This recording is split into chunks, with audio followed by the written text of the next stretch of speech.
Jesus new creation ministries తరపున ఈ రీతిగా ప్రతిరోజు దేవుని యొక్క వాక్యమును మీతో పంచుకోవడానికి దేవుడిస్తున్న కృపను బట్టి దేవునికి ఎనలేని కృతజ్ఞతలు. పరిశుద్ధ గ్రంథములో ప్రకటన గ్రంథము 21వ అధ్యాయము 8వ వచనం. పిరికివారును, అవిశ్వాసులను, అసహ్యులను, నరహంతకులను, వ్యభిచారులను, మాంత్రికులను, విగ్రహారాధికులను, అబద్ధికులందరూ అగ్ని గంధకములతో మండు గుండములో పాలు పొందుదురు. ఇది 2వ మరణము. ఆహారము, వస్త్రాలు, గృహము, ఈ 3 మనిషికి ప్రాథమిక అవసరాలు. కానీ నేటి దినాల్లో వీటన్నిటినీ మించిపోయింది సెల్ ఫోన్. మన జీవితంలో ఒక విగ్రహంగా మారిపోయింది. దేవుని ఆరాధించడానికి దేవుని మందిరానికి వెళ్ళినటువంటి నీవు ఆరాధన మధ్యలో మొబైల్ పట్టుకుని బయటికి వెళ్ళిపోతున్నావంటే దాని అర్థం ఏమిటి? దేవుని కంటే ఆ ఫోన్ చేసినటువంటి వ్యక్తే నీకు ముఖ్యమని కదా.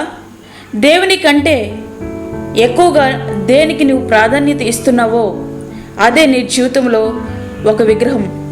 దేవుణ్ణి ఆరాధించేటటువంటి ఆ కొన్ని గంటలు నీ ఫోన్ స్విచ్ ఆఫ్ చేస్తే నీ ప్రాణమేమీ ఆగిపోదు, లోకం తలక్రిందులైపోదు. నీవు అంత తీరికలేని వ్యక్తివి, బిజీ పర్సన్ అయితే మందిరానికి వచ్చిన దేవుని నువ్వు ఆరాధించలేవు. నీ అంత బిజీ పర్సన్ దేవునికి అవసరం లేదు కూడా. దేవుని మందిరానికి బైబిల్తో కాకుండా సెల్ ఫోన్తో వెళ్ళే వారి సంఖ్య రోజు రోజుకి పెరిగిపోతుంది. ఆ సెల్ ఫోన్లో బైబిల్ ఉండొచ్చు, కాదనను, అది ప్రయాణాల్లో ఉపయోగించుకోవాలి.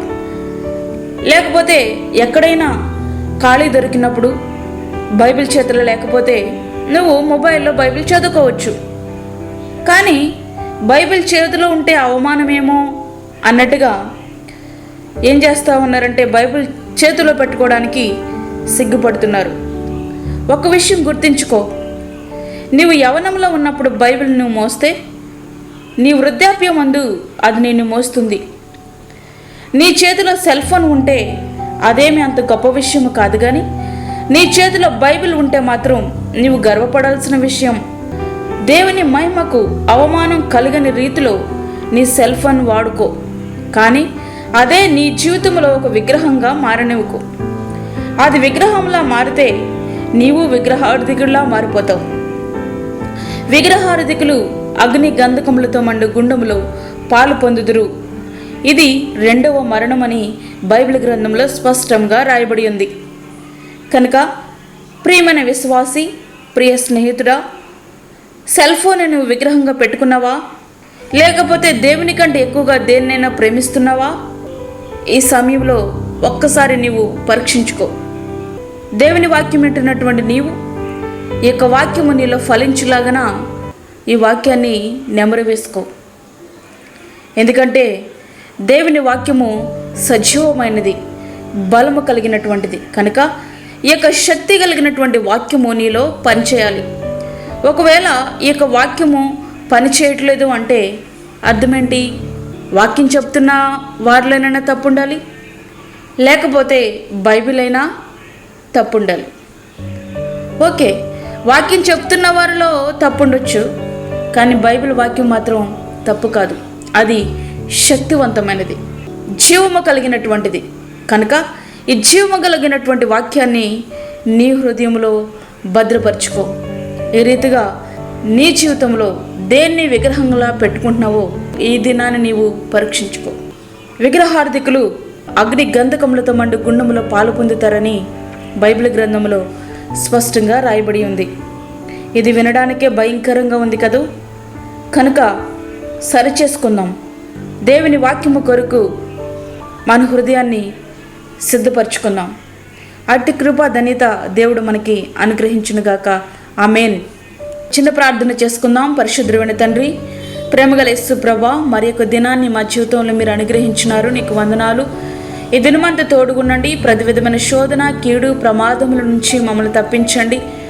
మాకు నీ కాపుదలు అనుగ్రహించండి ప్రభువా. ఎటువంటి చీకటి దాడి మా మీద లేకుండా నీ అమూల్యమైన రక్తం కింద మమ్మల్ని భద్రపరచండి. రాజ్యానికి స్తోత్రాలు చెల్లించుకొంచున్నాం. నీ అమూల్యమైన రక్తం కింద మీరు మమ్మల్ని భద్రపరచండి. యేసయ్యా నీకు వందనాలు, స్తోత్రాలు. బలహీనులుగా ఉన్నామని బలపరచండి. దూరదేశంలో నీ బిడ్డలకు నీ కాపుదలను అనుగ్రహించండి, భద్రతను అనుగ్రహించండి. నీ సన్నిధిని దయచేయండి ప్రభా, నీకు స్తోత్రాలు చెల్లించుకొంచున్నాం. అలాగే తండ్రి, బలహీనులుగా ఉన్న వారిని బలపరచండి. వృద్ధులను, చంటి బిడ్డలను మీరు జ్ఞాపకం చేసుకునండి. నీ కాపుదల, నీ భద్రత ప్రతి బిడ్డకు మీరు అనుగ్రహించండి. నీ సన్నిధిని దయచేసి ఎవరైతే ఏ విగ్రహాలు హృదయాల్లో ఉంచుకున్నారో ప్రతి విగ్రహం తీసివేసి ప్రభా నీ సన్నిధిలో నీకు ఇష్టలుగా జీవించుటకు సహాయం చేయమని యేసు పరిశుద్ధ నామమున వేడుకుంటున్నాం తండ్రి. ఆమేన్. మీ ప్రార్థన అవసరతలు మాకు తెలియచేయండి. మా ఫోన్ నెంబర్ 9177377559. దేవుడు మిమ్మల్ని దీవించునుగాక. ఆమేన్.